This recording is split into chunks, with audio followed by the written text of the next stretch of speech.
Hi everyone, welcome to our channel. Let's learn daily. இந்த video நம்ம என்ன பார்க்க போறோம் அப்படின்னா 10, 11, 12 குரிய ஃபர்ஸ்ட் மிட்டம் குரிய ஸ்டடி பிளான் தான் பார்க்க போறோம். ஸோ இன்னைக்கு நம்மளுடைய டே 22. So already first 2 lesson 11th ஸ்டாண்டர்டுக்கு முடிச்சாச்சு. அதேமாதிரி 10க்கு வந்து 1, 7, அப்புறம் 12 முடிச்சாச்சு. 13th லெசன் பார்த்துக்கிட்டு இருக்கோம். ஸோ ஃபர்ஸ்ட் 11th ஸ்டாண்டர்டுக்கு பார்த்தீங்க அப்படின்னா explain the concept of inertia. Write two example each for inertia of motion, rest and direction. Inertia என்ன அதோடைய எக்ஸாம்பிள் ரெண்டு அந்த டைப்ஸ் கூடியது. Next state Newton's second law. Newton second law உடைய ஸ்டேட்மெண்ட் அதுக்குரிய ஃபார்முலாவோட சேர்த்து பார்த்துக்கோங்க. Next define one newton. Next show the impulse is the change of momentum. இது வந்து important 3 mark question.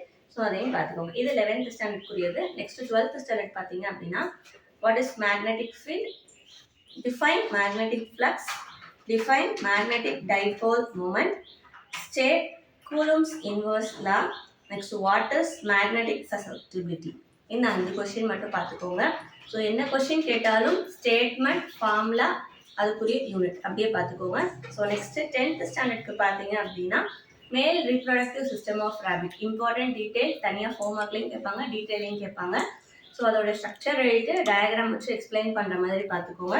Next choose it மட்டும் அந்த லெசனில் பார்த்துருக்கோம். ரிமைனிங் இருக்கிற ஒன் வேர்ட்ஸ் எல்லாத்தையும் இன்னைக்கு ரிவைஸ் பண்ணிடுங்க. ஓகேவா? ஸோ இன்னைக்குரிய 10, 11, 12 உங்களுக்குரிய போர்ஷன்ஸை மறக்காமல் கவர் பண்ணிடுங்க. தேங்க்யூ.